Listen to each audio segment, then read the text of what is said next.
میرا نام آمنہ ہے اور میری زندگی کا سب سے خوشگوار اور سب سے بھیانک دن دونوں ہی میرے ذہن میں ایک ہی لمحے کے ساتھ جڑے ہیں۔ مجھے آج بھی یاد ہے امی نے صبح میری چٹی اپنے ہاتھوں سے بنائی تھی، بالوں میں تیل لگایا تھا، میری ہر چیز وہ اپنے ہاتھوں سے کرتی تھی۔ امی کے ہوتے تو مجھے کھانا بھی خود نہیں کھانا پڑتا تھا۔ ابو کے ناشتے کے دوران مجھے چھیڑتے ہوئے انہوں نے کہا تھا، ہماری گڑیا تو بڑی ہو گئی ہے، اب یہ اسکول میں نہیں کالج جائے گی۔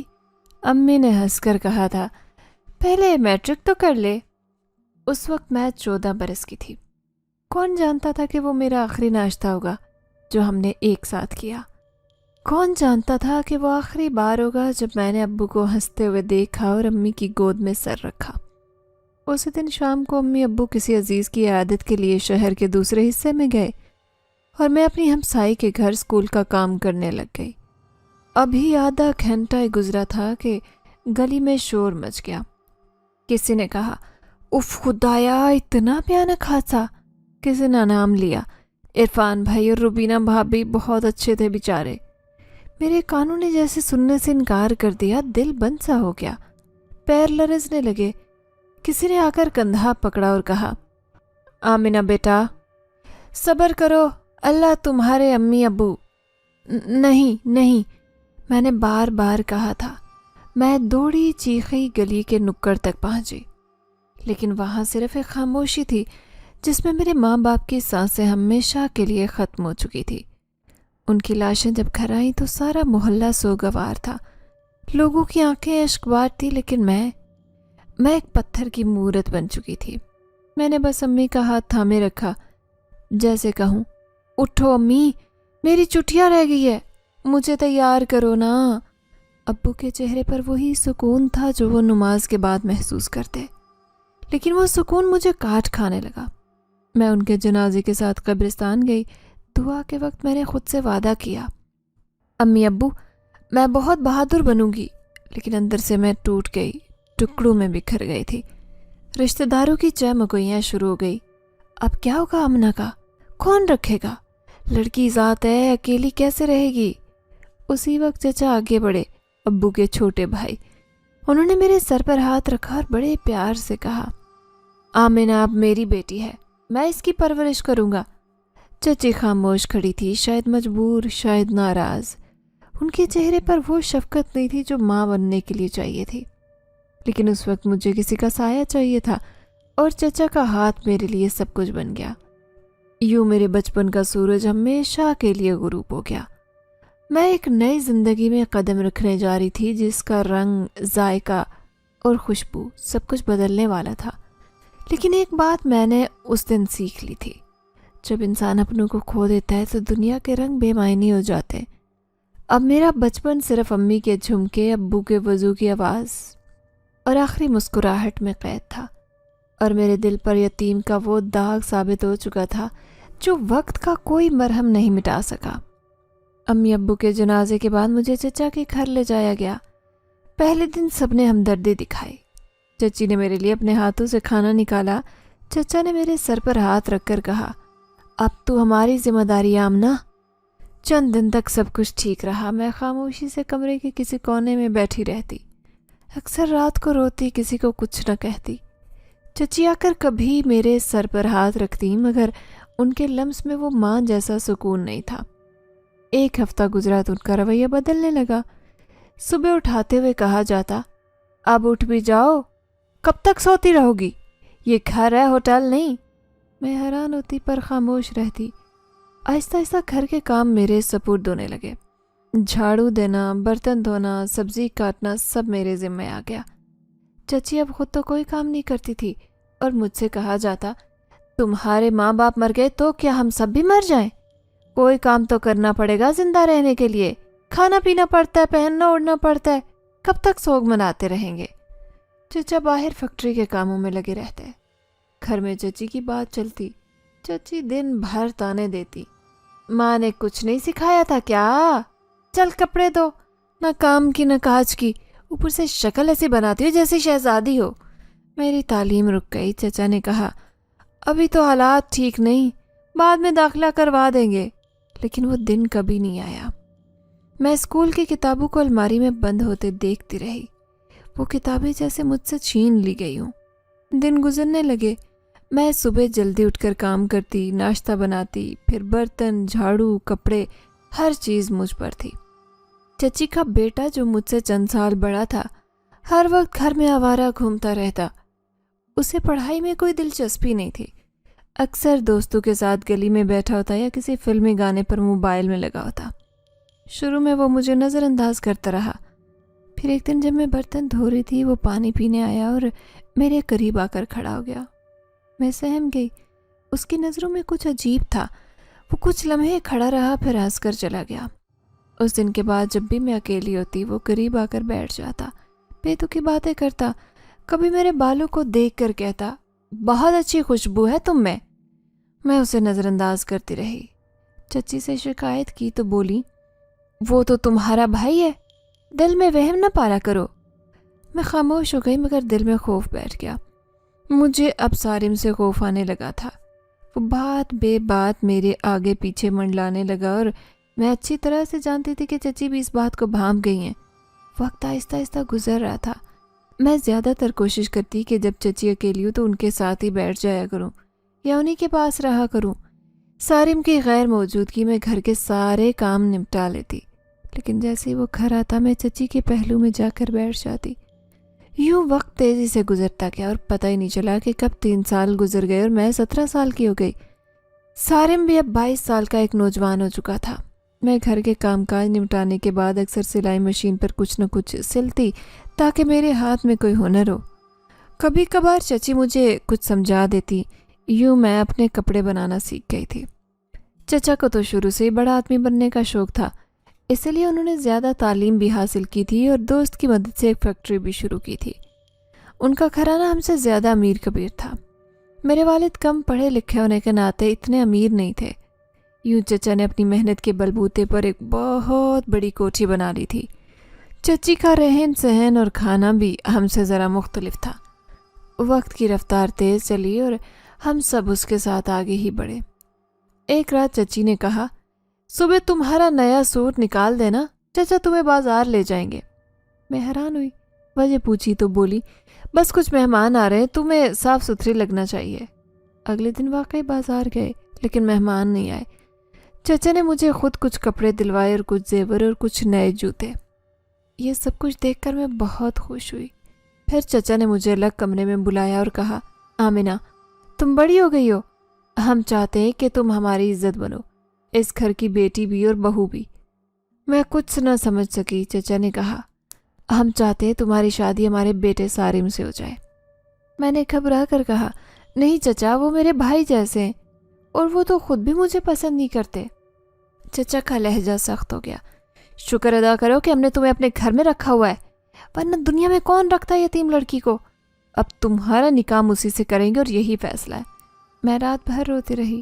چچی نے کہا، تم ہمارے بیٹے کے قابل نہیں ہو مگر ہم تم پر احسان کر رہے ہیں. مجھے لگا جیسے میں قید ہو چکی ہوں. ایک دن نکاح پڑھایا گیا خاموشی سے. میں نے زبان سے انکار نہیں کیا، دل سے ضرور کیا، مگر کس کو پرواہ تھی. نکاح کے بعد سب کچھ بدتر ہو گیا. وہ لڑکا اکثر نشے میں دھت رہتا، رات کو دیر سے گھر آتا، جھگڑا کرتا، مجھ پر چیختا، کہتا، تو میرے قابل نہیں، میں تجھے کب چاہتا تھا، میرے ماں باپ نے زبردستی کروایا. میں سنتی، برداشت کرتی، خاموش رہتی. چچی نے کہنا چھوڑ دیا. ان کا رویہ بدل گیا. اب تو بیوی ہو نا سارم کی، سب سہنا پڑے گا. چچا نے بھی پرواہ نہ کی. وہ اپنا غصہ میرے جسم پر نکالتا، میری بات سنتا نہیں، الٹا مار پیٹ کرتا، کبھی کپڑے پھاڑتا، کبھی گالیاں دیتا. نشے میں تیش میں آتا اور کہتا، میرے باپ کی دولت ہے، جو چاہے کروں، تو کچھ نہیں کر سکتی. چچا دن رات ایک کر کے محنت کرتے اور سارم اپنی عیاشی پر اڑاتا. میں دن میں کام کرتی، رات میں سسکتی.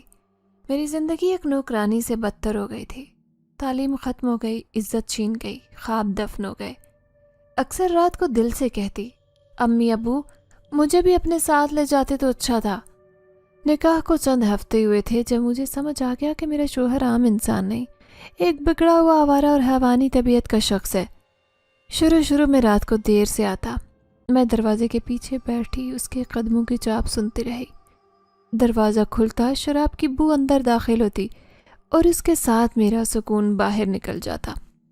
ایک رات جب وہ پہلی بار مکمل نشے میں آیا، میرے قریب آتے ہی زور سے مجھے دھکا دیا۔ میں دیوار سے ٹکرائی، کچھ بول نہیں سکی۔ وہ چپ رہا، مگر اس کی آنکھیں خون کی طرح سرخ تھی۔ میرے بال پکڑ کر گھسیٹتے ہوئے بولا، میری بیوی بنی ہو، تم پر میرا حق ہے، خاموشی سے سہو ورنہ مار مار کر سیدھا کر دوں گا۔ اس دن جو جسم پر نیل پڑے وہ صرف نیل نہیں تھے، وہ میری عزت نفس کی قبریں تھی۔ میری روح چیخ اٹھی، مگر میری زبان خاموش تھی۔ اب روز رات وہی ہوتا، جوئے میں ہارا، پیسے ضائع کیے تو غصہ میرے جسم پر اتارتا۔ میری آستینیں اکثر خون سے تر ہو جاتی۔ وہ جب چاہتا، جیسے چاہتا، مجھے اپنی ہوس کا نشانہ بناتا۔ مجھے لگتا میں ایک انسان نہیں، ایک بیکار جسم ہوں جس پر کسی کا قبضہ ہے۔ میں اکثر چپکے سے قرآن کھول کر بیٹھ جاتی۔ ایک دن رات کو جب وہ زور سے مجھے دیوار سے دیکھ کر مار کر باہر گیا، میں کانپتی ہوئی قرآن اٹھا کر بیٹھ گئی۔ میری آنکھوں سے آنسو قرآن کے اوراق پر گر رہے تھے۔ دل سے صرف یہی نکلتا، یا اللہ مجھے موت دے یا اس عذاب سے نکال۔ میرا اللہ گواہ ہے، میں نے اپنے دکھ کسی انسان سے بیان نہیں کیے، صرف قرآن کے سامنے دل کھولا۔ ہر روز رات وہ شراب پی کر آتا اور ہر روز میری چیخیں اس بند کمرے میں کھونچتی، لیکن کوئی نہیں سنتا، نہ کسی کو پرواہ تھی۔ اس کے دوست گھر آتے، چچی خوشی سے ان کے لیے چائے پانی کرتی۔ میں سر جھکا کر اندر آتی اور محسوس کرتی ان کی نظریں میرے جسم کا طواف کرتی ہیں۔ وہ بے شرمی سے ہنستے، آہستہ کچھ بولتے، کچھ زور سے۔ ایک بار میرے شوہر نے کہا، کیا دیکھ رہے ہو، تمہیں پسند آئی؟ ہاں ہاں، میری ملکیت ہے، بس بڑے کام کی چیز ہے۔ میری سانسیں رک گئی، میں نے سر جھکایا۔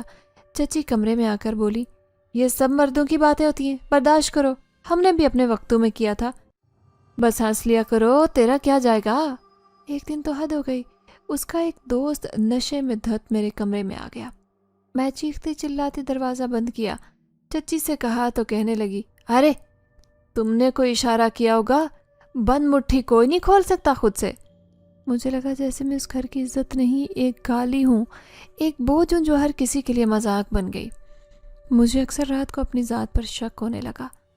آئینہ دیکھتی تو خود کو پہچان نہ پاتی، نہ خواب باقی تھے، نہ امید، نہ کوئی ہمدرد۔ میں بس زندہ لاش تھی، جسم پر نیل، دل میں خوف، ذہن میں سوال۔ اکثر دل چاہتا کہ کسی دن گھر سے بھاگ جاؤں، لیکن کہاں جاتی؟ یتیم تھی، بے آسرا تھی، نہ کوئی سہارا، نہ رستہ۔ یہی سوچ کر پھر وہی زندگی گزارتی رہی، ہر روز عزت نفس کی ایک نئی قبر کھودتی۔ صبح کے وقت جب میں چولہے پر چائے چڑھا رہی تھی، باہر اچانک شور سا اٹھا۔ دروازہ کھول کر جھانکا تو دیکھا محلے کے کچھ مردوں اور اجنبی چہروں کا ہجوم گلی کے کونے پر کھڑا ہے، اور سب کی نظریں چچا کی فیکٹری کی طرف ہیں۔ کوئی اونچی آواز میں بول رہا تھا، کوئی ہاتھ میں کاغذ لہرا رہا تھا، اور کچھ لوگ دیواروں پر نعرے لکھ رہے تھے۔ فیکٹری کے گیٹ پر سیاہی سے بڑے حروف میں لکھا تھا، واپس کرو ہمارا خون پسینہ۔ دل میں ایک انجانا سا لرزہ طاری ہو گیا۔ میں دوپٹے کے پلو سے ہاتھ صاف کرتے ہوئے خاموشی سے گیٹ کے قریب پہنچی۔ ایک آدمی نے غصے سے مجھے گھورا اور چیخا، اپنے چچا سے کہو ہمارے پیسے نہ دیے تو فیکٹری نہیں، تم لوگوں کا گھر بھی گرا دیں گے۔ اس دن فیکٹری بند ہو گئی، مشینیں خاموش ہو گئی، مزدوروں کی آہٹ مٹ گئی، اور آنگن میں پھیلتی خاموشی ہمارے دلوں میں اترنے لگی۔ شام کو جب چچا گھر آئے، ان کا چہرہ پسینے سے شرابور تھا، قمیض کے بٹن کھلے ہوئے تھے، ان کی آنکھوں میں وحشت تھی۔ جوتے کی مٹی صاف کرنے سے پہلے ہی وہ چلاتے ہوئے بولے، سب ختم ہو گیا، سب برباد ہو گیا، تم لوگ کو سمجھ نہیں آتی میری فیکٹری ڈوب گئی ہے، قرضے الگ، مقدمے الگ، اور یہ دنیا میرے پیچھے پڑ گئی ہے۔ میں کونے میں دبک گئی اور چچی کمرے سے ہانپتی ہوئی نکلی، ارے کچھ خدا کا خوف کرو، بچوں کے سامنے ایسے مت بولو۔ مگر چچا نے پلٹ کر ایسا دھکا دیا کہ وہ دروازے کے ساتھ لگ کر بیٹھ گئی۔ بس اسی دن چچی کی بیماری کی شروعات ہوئی۔ چچی کو بخار رہنے لگا، کمر کا درد بڑھ گیا، اور تھکن جیسے ان کے جسم سے چمٹ گئی۔ ڈاکٹر کہتا تھا کہ یہ سب ذہنی دباؤ ہے، دوا سے زیادہ اسے سکون کی ضرورت ہے۔ لیکن ہمارے گھر میں سکون کب تھا؟ چچا ہر دوسرے دن دیوار پر مکے مارتے، دروازے پر لاتے مارتے، اور مجھے گھورتے ہوئے کہتے، تم لوگ کھا رہے ہو۔ لیکن کبھی کسی نے پوچھا کہ پیسے کہاں سے آئیں گے؟ چچی بستر پر پڑی کراہتے ہوئے مجھے آوازیں دیتی، بیٹا میرے لیے دوا لا دو، میرا سر پھٹ رہا ہے۔ رات کو جب سب سو جاتے میں کمرے میں چھوٹا سا لیمپ جلا کر سلائی مشین نکالتی، محلے کے بچوں کے یونیفارم سلائی کرتی۔ مشین کی کھٹ کھٹ میں جیسے میری سسکیاں دب جاتی، نیند میری آنکھوں میں رہتی لیکن ہاتھ چلتے رہتے۔ چچی جب سے بستر سے لگی تھی سارم کو کھلی چھوٹ مل گئی۔ پہلے چچی اس کے رات کے دیر تک باہر رہنے پر احتجاج کرتی، مگر اب وہ خود ہی دماغی مریض بنتی جا رہی تھی، اس لیے سارم اب ساری رات نشے کے اڈوں میں عیاش دوستوں کے ساتھ راتیں بسر کرنے لگا۔ ایک دن چچا کو کسی نے بتایا کہ سارم اریسٹ ہوا ہے۔ اس کا غصہ بھی مجھ پر نکالا گیا۔ چچا بولے، اس دن سے بربادی شروع ہوئی تھی جب تجھے اپنے سر پر لیا تھا، تم منوس ہے، تیرے سائے سے گھر اجڑ گیا۔ میں نے سر جھکا لیا، لیکن دل کے اندر وہ الزام تیر کی طرح لگا۔ چچا نے کس طرح اسے پولیس کے چنگل سے نکلوایا۔ ایک رات کو سارم نشے کی حالت میں گھر آیا اور چچی کے سرہانے بیٹھ کر بولا، اماں کچھ پیسے دے دو۔ چچی کی آنکھیں بھر آئی اور میرا ہاتھ پکڑ کر کہا، بیٹا میرے پرس سے کچھ روپے نکال کر دے دو، شاید سکون کا سانس لے لے۔ وہ سکون کسی کو نصیب نہیں ہو رہا تھا۔ چچا صبح اٹھتے ہی اخبار کو مروڑتے، دیواروں سے سر ٹکراتے، اگر میری فیکٹری نہ بچی تو میں خود کو گولی مار دوں گا۔ میں راتوں کو یہ سوچ کر جاگتی کہ کہیں یہ سچ میں کچھ نہ کر بیٹھے۔ ایک دن دروازے کے پیچھے ان کی آواز سنی، وہ کسی سے کہہ رہے تھے، میرے پاس کچھ نہیں بچا، اگر ادارت نے نوٹس بھیجا تو میں کسی کو منہ دکھانے کے قابل نہیں رہوں گا، بہتر ہے کہ سب ختم کر دوں۔ میری روح کام گئی، میں نے دعا کے لیے ہاتھ اٹھائے، یا اللہ اگر میرے سجدے کچھ قیمت رکھتے تو اس گھر کو بکھرنے سے بچا لے۔ میں دن رات دعا کرتی رہتی، زندگی جیسے معمول پر لوٹ رہی تھی۔ چچی کی طبیعت ذرا سنبھلنے لگی اور چچا نے بھی فیکٹری کا کچھ کام ٹھیکے پر دے کر تھوڑی سی امید کی سانس لی تھی۔ میں نے سلائی کے ساتھ ساتھ کچھ محلے کے بچوں کو بھی پڑھانا شروع کیا تھا تاکہ مہینے کے آخر میں چچی کی دوا یا بجلی کا بل ادا کرنے میں آسانی ہو۔ لیکن شاید میری قسمت میں تھوڑی سی دیر پا بھی خوشی نہیں لکھی گئی تھی۔ وہ دن معمولی سا تھا، کوئی خاص واقعہ نہیں ہوا۔ چچا اور چچی کسی عزیز کے ہاں گئے تھے اور میں حسب معمول گھر کے کام میں لگی ہوئی تھی۔ شام کے قریب جب محلے کی ایک لڑکی بھاگتے ہوئے آئی، سانسیں پھولی ہوئی تھی، چہرہ زرد اور زبان لرزتی ہوئی، آمنہ باجی ہسپتال چل، چچا چچی کا ایکسیڈنٹ ہو گیا۔ اس کے الفاظ جیسے کسی پتھر کی طرح میرے کانوں سے ٹکرائے، جیسے اندر میرے کھونجنے لگے۔ میں سب کچھ چھوڑ چھاڑ کر دوپٹہ سنبھالتی ننگے پاؤں ہسپتال کی طرف بھاگی۔ راستے کی گرد، لوگوں کی نظریں، گاڑیوں کا شور سب مان پڑ گیا، صرف ایک خوف میرے دل میں دھڑک رہا تھا۔ ہسپتال کا دروازہ سفید چادر جیسا نظر آ رہا تھا۔ اندر داخل ہوتے ایک بدبو ناک میں چپ گئی، دواؤں، خون اور موت کی ملی جلی بو۔ استقبالیہ پر پوچھا تو کسی نے مجھے وارڈ کی طرف اشارہ کیا۔ میں بھاگتے ہی پہنچی تو ایک کمرے میں دونوں کے جسم سفید چادر میں لپٹے ہوئے پڑے تھے۔ ان کے پاؤں کے پاس ایک وارڈ بوائے خاموش کھڑا تھا۔ میری تو چیخ جیسے اندر ہی اندر دب گئی۔ میں نے لرزتے ہاتھوں سے چچی کا چہرہ دیکھا جو کتنا پرسکون لگ رہا تھا، جیسے وہ تھک کر سو گئی ہوں۔ چچا کے ماتھے پر پٹی تھی اور سفید چادر کے نیچے ان کے ہاتھ ساکت پڑے تھے۔ میں وہیں زمین پر بیٹھ گئی اور میری آنکھوں سے آنسو تو اس طرح بہنے لگے جیسے کوئی بند دریا ٹوٹ گیا ہو۔ جنازے کے انتظام میں محلے کے کچھ بزرگ آ گئے۔ محلے کی عورتیں میرے گرد بیٹھ گئی، کسی نے پانی دیا، کسی نے تسلی دی، لیکن میری روح تو جیسے چادر کے نیچے دفن ہو چکی تھی۔ جنازہ گھر آیا تو پورا محلہ اکٹھا ہو گیا۔ عورتیں سسک رہی تھی، بچے دیوار کے ساتھ لگ کر حیرت سے دیکھ رہے تھے۔ مردوں نے جنازے کو اٹھایا اور میں نے چچی کے کفن کو آخری بار چوما۔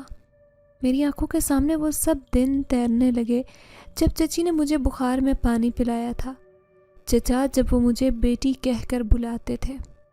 تدفین کے بعد جب میں گھر لوٹی تو ایک عجیب سا سناٹا ہر طرف چھایا تھا۔ وہ گھر جو کبھی چچی کے سسکتے سوالوں سے اور چچا کی غصے کی آوازوں سے گونجتا، اب مکمل خاموش تھا۔ میں ایک طرف کو سمٹ کر بیٹھی تھی، جیسے دیوار میں دھنس جانا چاہتی ہوں۔ میرا شوہر بھی آیا، لیکن اس کی آنکھوں میں افسوس کی جگہ بیزاری تھی۔ اس نے صرف اتنا کہا، اب کیا کرنا ہے؟ سب کے سامنے رو رو کر کیا دکھا رہی ہو؟ مر گئے تو مر گئے، پیچھے کیا رہ گیا؟ میرے دل پر جیسے کسی نے ٹھوکر ماری۔ میں نے اسے دیکھا تو اس کی آنکھیں سرخ تھی، شاید شراب کے نشے میں تھا۔ پھر وہ سیدھا کمرے میں جا کر لیٹ گیا جیسے کچھ ہوا ہی نہ ہو۔ اس رات میں نے پہلی بار خود کو مکمل تنہا پایا۔ چچا چچی میرے سر کے آخری سائے چلے گئے تھے۔ میرا شوہر جو پہلے لا تعلق رہتا تھا اب بالکل بے حس ہو چکا تھا۔ مجھے چچی کے خالی بستر پر بیٹھ کر رونا نہیں آیا، بلکہ خاموشی میں ایک عجیب قسم کی چیخ دبی تھی۔ محلے کی عورتیں اگلے دن آئیں۔ کسی نے کہا، بیٹا ہمارے یہاں جایا کرو، کھانے کا وقت یا دعا کا، تمہارا اپنا گھر ہے، اب تو جیسے یہ قبرستان ہو گیا ہے۔ کسی نے کہا، ایسی عمر میں یتیمی کا دکھ بھاری ہوتا ہے، اللہ تمہیں صبر دے۔ میں نے ان سب کی باتوں کو سر ہلا کر سنا، لیکن میرے اندر کچھ ٹوٹ چکا تھا۔ اب میں یتیم تھی اور بیوہ جیسی زندگی گزار رہی تھی۔ دنیا میں میرا اپنا کہلانے والا کوئی نہیں رہا، اور جو شوہر کہلانے والا تھا وہ میرا دکھ بانٹنے کے بجائے میری بے بسی پر بیزاری کا بوجھ ڈال رہا تھا۔ چچا اور چچی کے انتقال کو بھی چند دن ہی گزرے تھے کہ ایک شام وہ اچانک آیا، ہاتھ میں میرے لیے نیا جوڑا اور جوتے تھماتے ہوئے بولا، تیار ہو جاؤ، آج ایک خاص جگہ جانا ہے، میرے ایک بہت ہی قریبی دوست نے دعوت پر بلایا ہے، بڑے لوگ ہیں، مہذب ماحول ہے، تمہارا اچھا تاثر ڈالنا ضروری ہے۔ میں نے حیرت سے اس کی طرف دیکھا۔ میرے دل میں اس کی اچانک مہربانی پر کئی سوال جاگے، لیکن میں خاموش رہی۔ اس کا رویہ ہمیشہ تلخ رہا اور آج یکدم سے نرم لہجہ۔ میرا دل ڈرا لیکن الفاظ زبان سے نہ نکلے۔ وہ کپڑے بیش قیمت تھے، نیلے رنگ کا کامدار لباس جس کے ساتھ چمکتی جوتی اور ایک باریک دوپٹہ۔ میں نے دل پر پتھر رکھ کر خود کو آئینے کے سامنے تیار کیا، آنکھوں میں بے دلی، چہرے پر مردنی، لیکن وہ چاہتا تھا کہ میں بن سنور کر اس کے ساتھ چلوں، سو میں چل پڑی۔ ٹیکسی ایک لمبی پرسکون سڑک سے گزرتی ہوئی شہر کے پوش علاقے میں ایک بڑے چمکتے بنگلے کے سامنے رکی۔ بنگلہ کچھ زیادہ ہی شاہانہ تھا۔ باہر گارڈ کھڑا تھا، اندر روشنیوں کا سیلاب، اور دروازے کے پاس ملازم نے ہمیں خوش اخلاقی سے اندر آنے کی دعوت دی۔ اندر داخل ہوتے ہی خوشبو کا ہلکا سا جھونکا میرے چہرے سے ٹکرایا۔ حال میں قیمتی فرنیچر، کانچ کی میزیں اور نرم قالین بچھے تھے۔ دیواروں پر بڑے بڑے فریموں میں تصویریں اور آرٹ ورک آویزاں تھے۔ سب کچھ دولت کی چمک کا مظاہرہ تھا۔ میرے شوہر نے میرا ہاتھ مضبوطی سے تھام رکھا تھا، جیسے مجھے کسی گڑھے میں پھینکنے سے پہلے قابو کرنا چاہتا ہو۔ ہم اندر گئے تو وہاں چند مرد بیٹھے تھے، جن کے سامنے مہنگی شراب کی بوتلیں، سگار اور خشک میوہ جات رکھے تھے۔ ان کی آوازیں بلند تھی، ہنسی میں بے باکی تھی۔ جب انہوں نے مجھے دیکھا تو لمحے بھر کو خاموشی چھا گئی۔ ان میں سے ایک نے آنکھ مار کر شوہر کو کہا، واہ، آج تو بھائی نے بڑی کڑی ساتھ لائی ہے۔ میں سمٹ کر بیٹھ گئی۔ میرے شوہر نے بنا کچھ کہے مسکرا کر جواب دیا اور مجھے صوفے کے کونے پر بٹھا دیا۔ میں خاموش بیٹھی رہی، نظریں نیچے کیے، شرم کے ساتھ خوف بھی تھا۔ وہاں کی فضا میں بے حیائی بکھری ہوئی تھی۔ وہ سب مرد نہایت آزادی سے ہنسی مذاق کر رہے تھے اور بار بار اپنی نظریں میری طرف پھیر رہے تھے۔ ان کی آنکھوں میں وہ گندگی تھی جو ایک عورت کو دیکھ کر لذت تلاش کرتی ہے، نہ کہ عزت۔ کچھ دیر بعد میرا شوہر ایک الگ کمرے میں گیا۔ میں باہر بیٹھی رہی، لیکن کمرے کا دروازہ کھلا تھا اور ان کی باتوں کی آواز صاف سنائی دے رہی تھی۔ میرا دل دھڑکنے لگا جب میں نے سنا، بھائی بس تھوڑا مشکل وقت میں ہوں، قرض دے دیں، وعدہ کرتا ہوں اگلے مہینے لوٹا دوں گا۔ دوسری آواز جو گہری تھی، مغرور اور دھیمی، جواب دیا، قرض ایسے ہی نہیں دیا جاتا، تم جانتے ہو میں کسی پر احسان نہیں کرتا، تمہارے پاس گروی رکھنے کو کیا ہے؟ میرا شوہر چند لمحے خاموش رہا، پھر اس کی آواز آئی، میری بیوی ہے، جیسی تمہیں پسند ہو ویسی، بس ایک نظر دیکھ لو، تمہیں مایوسی نہیں ہوگی۔ میرا جسم کانپنے لگا، جیسے دل دھڑکنا بھول گیا۔ میری سماعت کو یقین نہیں آیا کہ جو سنا وہ حقیقت تھی۔ میری آنکھیں بھر آئی، لیکن میں وہاں بیٹھی رہی جیسے کسی نے مجھے پتھر کا بنا دیا ہو۔ اچانک دروازے پر ایک پرکشش مرد نمودار ہوا، لمبا قد، ہلکی داڑھی، سنجیدہ آنکھیں۔ اس کی شخصیت میں کچھ ایسا دبدبا تھا کہ باقی سب مرد بھی چند لمحوں کے لیے چپ ہو گئے۔ یہ عثمان تھا۔ اس نے ایک نگاہ مجھ پر ڈالی اور اس کے چہرے کے تاثرات یکایک بدل گئے۔ وہ چند قدم میرے قریب آیا، پھر یکایک رکا اور میرے شوہر کی طرف مڑ کر سخت لہجے میں بولا، کیا تم اتنے گر گئے ہو کہ قرض کے بدلے بیوی کی عزت بیچنے لگے ہو؟ میرے شوہر کا چہرہ پھک ہو گیا۔ وہ بولنے لگا، نہیں عثمان بھائی، میرا مطلب وہ نہیں تھا۔ عثمان نے ہاتھ اٹھا کر اسے چپ کروایا۔ پھر میری طرف مڑ کر بولا، آپ کو یہاں لانا زیادتی تھی، چلیں میں آپ کو باہر لے چلتا ہوں۔ میں اٹھی تو میرا دل ابھی بھی کانپ رہا تھا۔ عثمان کے لہجے میں عزت تھی، ایک اجنبیت کے باوجود ایک ہمدردی تھی۔ باقی سب مرد چپ تھے اور میرے شوہر کا چہرہ بے عزتی سے جھکا ہوا تھا۔ میں باہر نکلی، لیکن میرے اندر ایک ایسی چوٹ لگ چکی تھی جس کا درد ساری زندگی ساتھ رہنے والا تھا۔ ایک عورت کے لیے یہ لمحہ سب سے ذلت آمیز ہوتا ہے جب وہ جسمانی وجود بن کر پیش کی جائے اور اس کی روح، اس کی خودداری، اس کی عزت سب پیسوں کی قیمت میں تولی جائے۔ میرے اندر جیسے سب کچھ سن ہو چکا تھا، بدن کپ کپ آ رہا تھا اور دل کی دھڑکن بے ترتیب ہو چکی تھی۔ وہ لمحہ جب میرا شوہر مجھے اس بنگلے میں لے آیا اور پھر میرے وجود کو کسی سودے کی میز پر رکھ دیا تھا، وہ لمحہ میری روح کو جھلسا گیا تھا۔ میں عثمان کے ساتھ باہر آ گئی تھی، لیکن قدموں میں لڑکھڑاہٹ تھی۔ عثمان نے مجھے خاموشی سے بھرپور مگر مہذب لہجے میں گاڑی میں بیٹھنے کا اشارہ کیا۔ میں کچھ نہ بول سکی۔ اس کی آنکھوں میں کوئی ایسی گہرائی تھی جس نے مجھے خوفزدہ کرنے کی بجائے ایک عجیب سی پناہ کا احساس دیا۔ جب ہم گاڑی میں بیٹھے تو اس نے ایک بار بھی مجھ سے براہ راست کوئی سوال نہیں کیا، بس ڈرائیور کو کہا، آغا ان محترمہ کو ان کے گھر چھوڑاؤ، اور پھر خاموشی چھا گئی۔ میں نے شیشے سے باہر جھانکا جیسے سب کچھ دھندلا ہو گیا ہو۔ وہ بنگلہ پیچھے رہ گیا، لیکن اس کی بے حس فضائیں میرے اندر بس گئیں۔ اگلے دن میرا شوہر شام کو آیا، اس کا رویہ بدلا ہوا تھا۔ ایک عجیب سی خوشی اس کے چہرے پر تھی۔ مجھے دیکھتے ہی بولا، بہت بڑا کام ہو گیا، عثمان بھائی نے قرض دے دیا ہے بغیر کوئی شرط رکھے۔ میں نے حیرت سے اس کی طرف دیکھا، بغیر کسی شرط کے؟ میرے دل میں پھر وہی خوف ابھرا۔ کیوں؟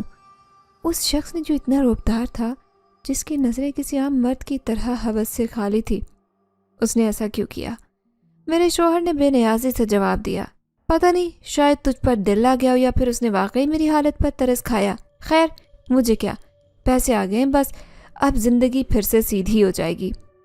لیکن مجھے کچھ سیدھا نہ لگا۔ میرے ذہن میں وہ لمحہ گردش کرنے لگا جب عثمان کی پہلی بار کمرے میں داخل ہوا۔ اس کی نظریں وہ سست روی سے میرے چہرے پر پڑی تھی، نہ بے حیائی تھی نہ عجلت، بلکہ جیسے وہ کسی گہرے راز کو پہچاننے کی کوشش کر رہا ہو۔ اس کی آنکھوں میں حیرت بھی تھی اور خاموش سوال بھی، جیسے وہ مجھے دیکھ کر کچھ بھول گیا ہو۔ اور میرا جسم تو گھبراہٹ سے کانپ رہا تھا، لیکن میرے دل کے کسی کونے میں غیر متوقع ٹھہراؤ تھا۔ میں نہیں جانتی تھی وہ کیوں تھا۔ میرے شوہر نے جھک کر عثمان سے بات کی تھی، اس کے سامنے ایک محتاج کی طرح، اور عثمان، اس کا ہر جملہ، ہر انداز ایسا تھا جیسے وہ جانتا ہو کہ وہ کیا کر رہا ہے، جیسے وہ سب کو پڑھ لیتا ہو۔ اس نے قرض دیتے ہوئے نہ مجھ سے کوئی بات کی، نہ نرمی کا اظہار، لیکن اس کی خاموش عمل نے مجھے جھنجھوڑ دیا۔ وہ کیوں میرے لیے وہ سب کچھ کر گیا جس کا میں تصور بھی نہیں کر سکتی تھی؟ کیا واقعی اس کی نظر میں میرے لیے کچھ تھا، یا یہ سب بس ایک امیر انسان کی وقتی نیکی تھی؟ لیکن اگر ایسا ہی تھا تو اس کی وہ نظر، وہ ساکت لمحہ کیوں میرے دل میں اتر گیا؟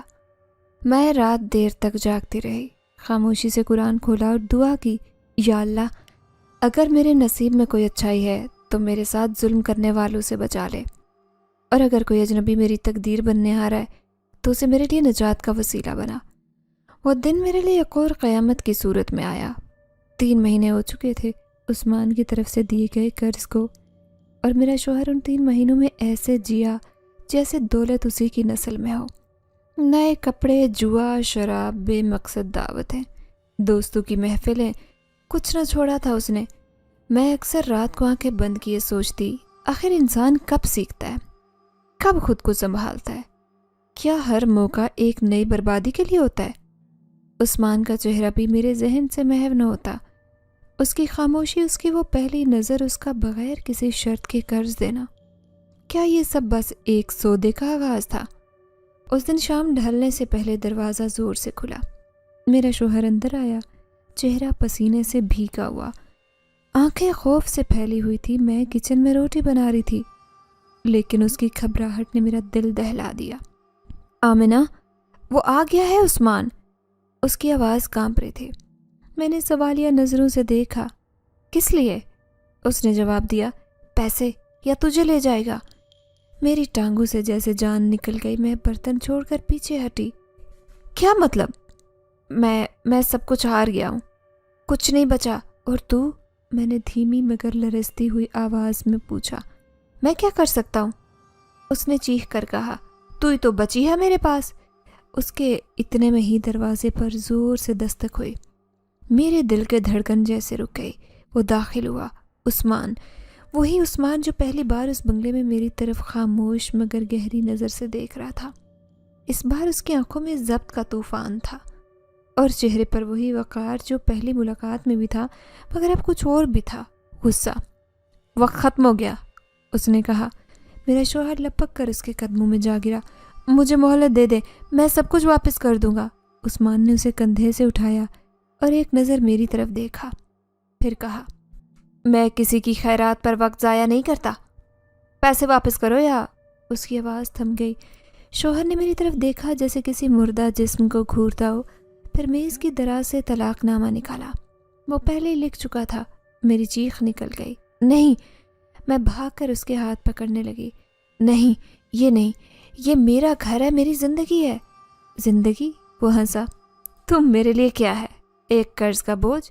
تجھے میں نے اس کی مرضی سے سجایا تھا، اب جب وہ چاہتا ہے تو لے جائے۔ میں فرش پر گری روتی رہی، گڑ گڑاتی رہی، اللہ کے واسطے مجھے کسی کے حوالے نہ کرو، میں کوئی چیز نہیں، میں انسان ہوں۔ لیکن اس کے ہاتھ تھمے نہیں۔ اس نے کاغذ میرے سامنے پھینکا اور کہا، پڑھ لے، 3 طلاقیں، ہو گئی تو آزاد۔ عثمان ایک لمحے کے لیے ساکت کھڑا رہا۔ اس کی نظریں میری حالت پر جم گئی، میرے آنسو، میری کپ کپاتی انگلیاں، میرا دوپٹہ جو میرے چہرے سے پھسل چکا تھا، سب کچھ اس کی آنکھوں میں اترا۔ پھر اس نے میرے شوہر کو زور سے دھکا دیا۔ تم مرد کہلانے کے قابل نہیں۔ اس سے پہلے کہ میں کچھ اور سمجھتی، عثمان نے میرا بازو تھام کر مجھے سہارا دیا اور پھر دھیمے لہجے میں بولا، چلو، یہاں اب تمہارا کوئی کام نہیں۔ میں اس کے ساتھ باہر نکلی۔ میرے قدم اب کانپ رہے تھے، لیکن شاید پہلی بار میرے اندر کہیں بہت دھیمی، ٹوٹتی ہوئی مگر واضح سی آس تھی۔ وہ سفر شاید میں بھول نہ سکوں۔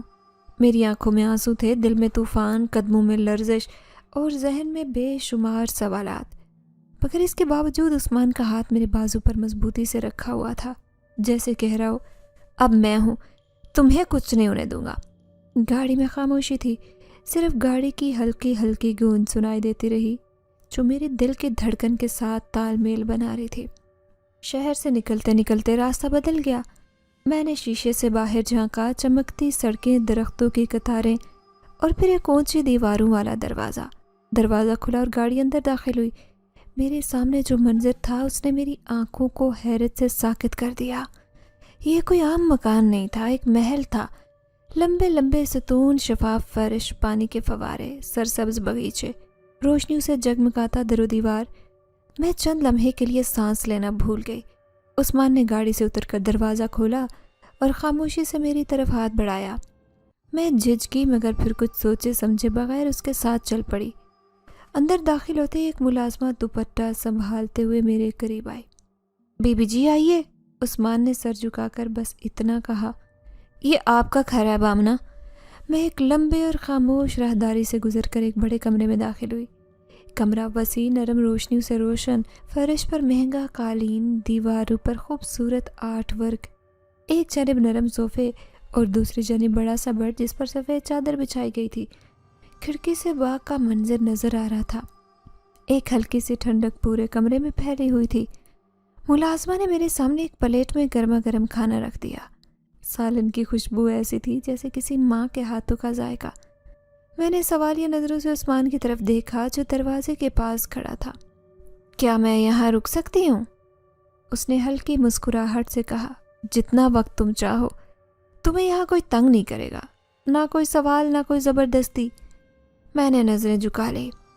اتنے سالوں میں پہلی بار کوئی مرد مجھے ایسی عزت سے دیکھ رہا تھا جیسے میں کوئی قرض نہیں، کوئی مجبوری نہیں، بلکہ ایک مکمل انسان ہوں۔ عثمان کچھ دیر دروازے کے پاس کھڑا رہا، پھر ہلکے قدموں سے واپس لوٹ گیا۔ دروازہ بند کرتے ہوئے نہ آواز کی، نہ اجازت لی، بس خاموشی سے مجھے میرے حال پر چھوڑ دیا۔ کمرے میں صرف میں تھی اور میری آنکھوں سے بہتے آنسو، مگر یہ آنسو کسی اذیت کے نہیں تھے، حیرت کے تھے، شکر کے تھے اور شاید تھوڑے سے سکون کے آنسو۔ میں بیڈ پر بیٹھ گئی۔ ملازمہ خاموشی سے واپس چلی گئی۔ کمرے میں مکمل خاموشی تھی، سوائے اس خاموش پیغام کے جو ہر شے مجھ سے کہہ رہی تھی، تم اب محفوظ ہو۔ صبح کے دھندلے اجالے میں جب کمرے کی کھڑکیوں سے ہلکی ہلکی روشنی اندر آئی، میری آنکھ کھلی۔ باہر پرندوں کی آوازیں تھیں اور دل میں ایک عجیب سی خاموشی۔ یہ خاموشی کسی خوف کی نہیں بلکہ ایک نئے دن کے استقبال کی تھی۔ جب میں باہر نکلی تو ملازمہ نے نرمی سے کہا، بی بی جی، صاحب نے بلایا ہے، ماں جی سے ملوانا چاہتے ہیں۔ میرا دل ایک لمحے کو زور سے دھڑکا۔ ماں جی؟ کیا وہ مجھے قبول کریں گی، میں جو ایک طلاق یافتہ برباد حال دکھوں میں گندی ہوئی عورت تھی؟ قدم خود بخود عثمان کے ساتھ چلنے لگے۔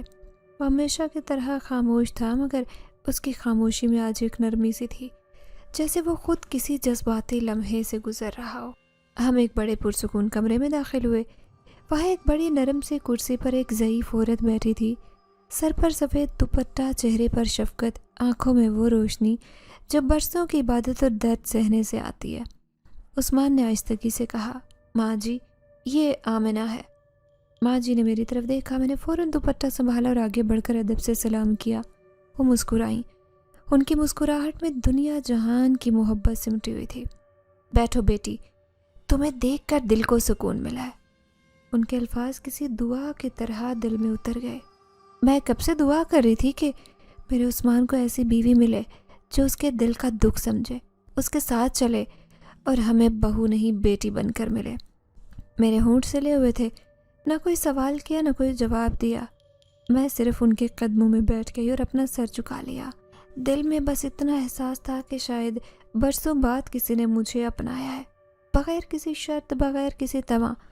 عثمان بھی اب خاموش کھڑا تھا، مگر اس کے انداز میں ایک عجیب اطمینان تھا، جیسے وہ ماں کی رضا پا کر کسی برسوں کے بوجھ سے آزاد ہو چکا ہو۔ ماں جی نے اس کی طرف دیکھا اور آہستہ سے کہا، بیٹا، تم نے ایک اچھا فیصلہ کیا ہے، اللہ تم دونوں کو سلامت رکھے۔ میں نے اس لمحے محسوس کیا جیسے میرے اندر کی ساری تھکن، سارا دکھ اور برسوں کی پیاس ایک لمحے میں کسی نے بجھا دی ہو۔ نہ کوئی تیز آواز، نہ طنز، نہ شک، بس اپنائیت، سکون اور تحفظ۔ وہ کمرہ، وہ عورت، وہ مرد، تینوں میرے دل کی ٹوٹی اینٹوں کو جوڑنے لگے۔ دن گزرتے جا رہے تھے، مگر عثمان کی خاموشی کچھ اور ہی بولتی تھی۔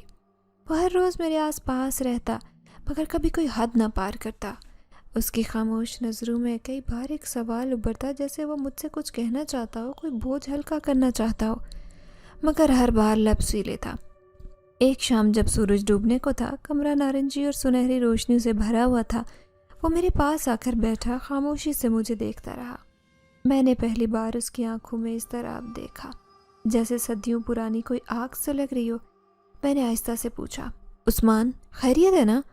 وہ اٹھا اور کھڑکی کے قریب جا کر کھڑا ہو گیا۔ باہر آسمان پر کالے بادل چھا رہے تھے، ہوا میں ایک خاص سنسناہٹ تھی۔ اس نے گردن جھکائی اور آہستگی سے بولا، آمنہ، وقت آ گیا ہے کہ تمہیں وہ بات بتاؤں جو برسوں سے میرے سینے میں قید ہے۔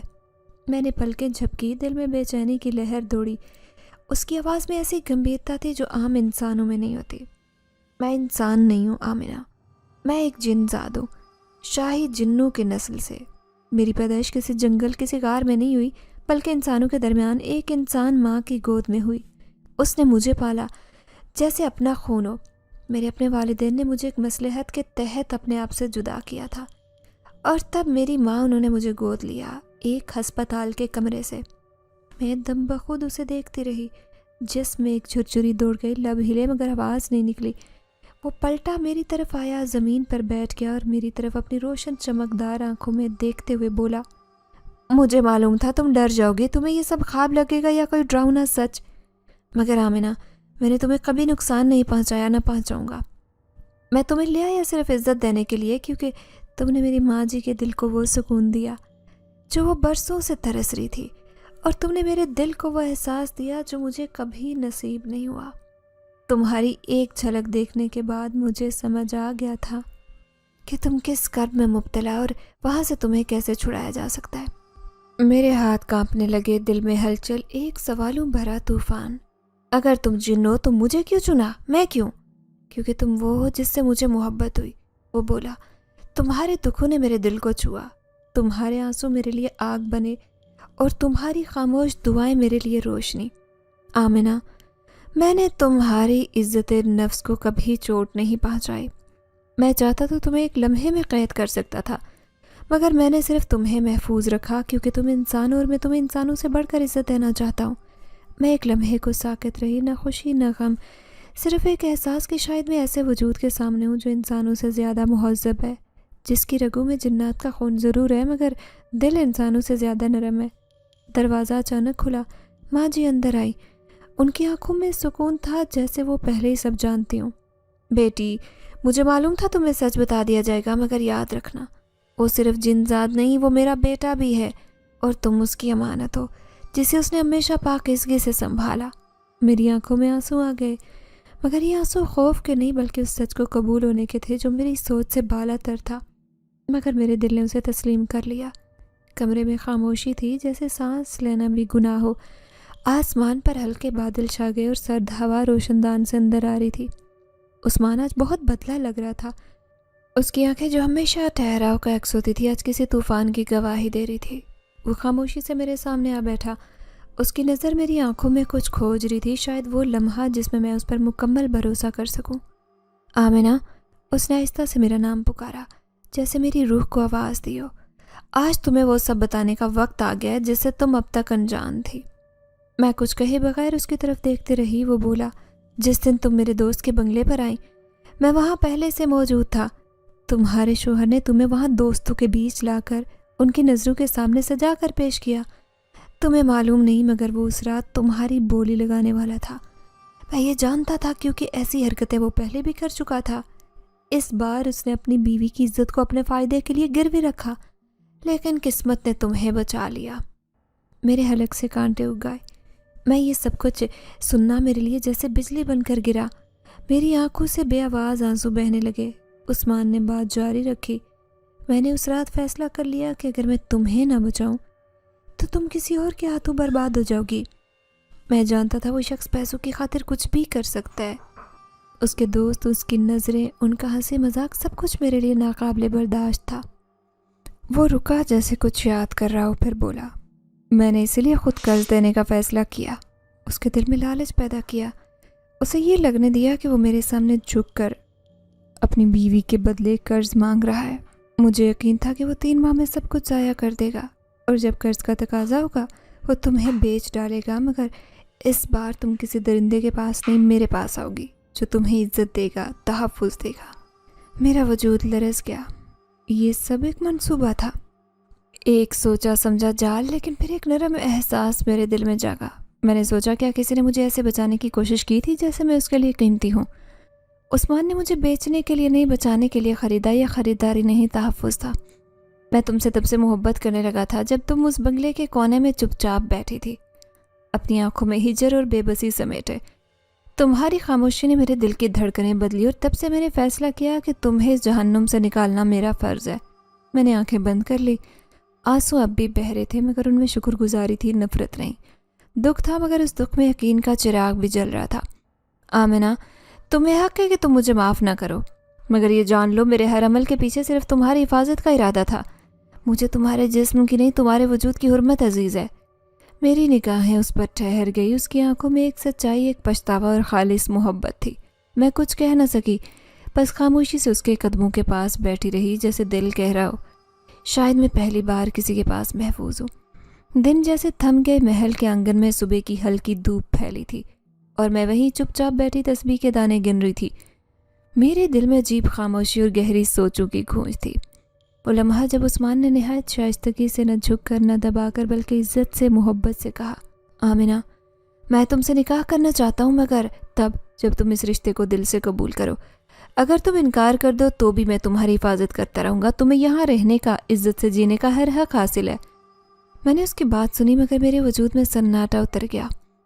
اس کی آنکھیں جھکی ہوئی تھی، عاجزی تھی اور الفاظ میں بے نیازی نہیں بلکہ ضبط چھپا تھا.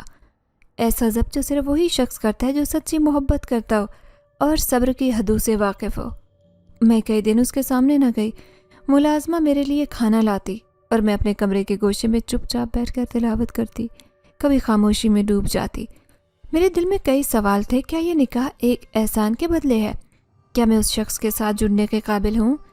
کیا میں اپنی ٹوٹی عزت کو دوبارہ کسی نام سے جوڑ سکتی ہوں؟ اس رات میں نے وضو کیا، تہجد کے وقت رب کے حضور سجدہ ریز ہوئی، میرا دل لرزتا رہا، میری زبان دعا کرتی رہی، اے میرے رب، اگر یہ رشتہ میرے حق میں بہتر ہے میری دنیا اور آخرت کے لیے تو میرا دل کھول دے، ورنہ مجھے صبر دے، ہدایت دے۔ نماز کے بعد میں نے استخارہ کیا۔ وہ رات جیسے خاص تھی، میں نیند میں تھی مگر خواب جاگے تھے۔ خواب میں نے ایک ہرا میدان دیکھا جہاں دور سفید کپڑوں میں لپٹے ایک مرد نے مجھے اشارے سے بلایا۔ اس کے چہرے پر نور تھا اور پیچھے کھڑی ماں جی مجھے مسکرا کر دیکھ رہی تھی۔ وہ بولی، جس شخص نے تمہیں عزت دی ہے وہی تمہارے نصیب کا چراغ ہے، دل کی گواہی کو مت جھٹلانا آمنہ۔ اگلی صبح میں جاگی تو آنکھوں میں آنسو تھے اور دل میں روشنی، جیسے برسوں کا بوجھ ہلکا ہو گیا ہو۔ میں نے پہلی بار محل کے آنگن میں قدم رکھا۔ عثمان ایک درخت کے نیچے بیٹھا قرآن پڑھ رہا تھا، اس کی آنکھیں جھکی تھی، آواز مدھم اور پرسکون۔ وہ مجھے آتا دیکھ کر خاموش ہو گیا مگر نظر نہ اٹھائی، جیسے اب بھی میرا فیصلہ میرے اختیار میں رکھنا چاہتا ہو۔ میں اس کے سامنے جا کر رکی، میرے ہونٹوں پر ہلکی کپ کپاہٹ مگر دل میں سکون تھا۔ میں نے نرم لہجے میں کہا، اگر آپ کی نیت اب بھی وہی ہے تو میں اللہ کے نام پر اس رشتے کو قبول کرتی ہوں۔ عثمان نے پہلی بار مجھے دیکھ کر مسکرایا۔ اس مسکراہٹ میں نہ غرور تھا نہ خوشی کا شور، بس ایک شکر گزاری، ایک خالص سچائی۔ اس نے آہستہ سے کہا، میں وعدہ کرتا ہوں تمہاری عزت میری عزت ہوگی، تمہاری خاموشی، تمہاری مرضی، تمہارا سکون میری اولین ذمہ داری ہوگی۔ ماں جی کو جب یہ بات معلوم ہوئی تو وہ میرے ماتھے کو چومتے ہوئے رونے لگی۔ ان کی آنکھوں میں خوشی تھی جیسے ان کی برسوں کی دعا پوری ہوئی ہو۔ انہوں نے کہا، آمنہ، تم میرے بیٹے کا نصیب ہو، تم جیسی بہو کے لیے میں نے عمر بھر رب سے دعا مانگی تھی۔ میری آنکھیں بھیگ گئیں۔ وہ لمحہ، وہ خاموش آشیرواد، وہ رب کی رضا، سب کچھ میرے دل کو نئی روشنی، نئی زندگی دے رہے تھے۔ اب میں ٹوٹی ہوئی نہیں بلکہ کسی کی امانت تھی، کسی کی عزت اور سب سے بڑھ کر اللہ کی رضا کی نشانی۔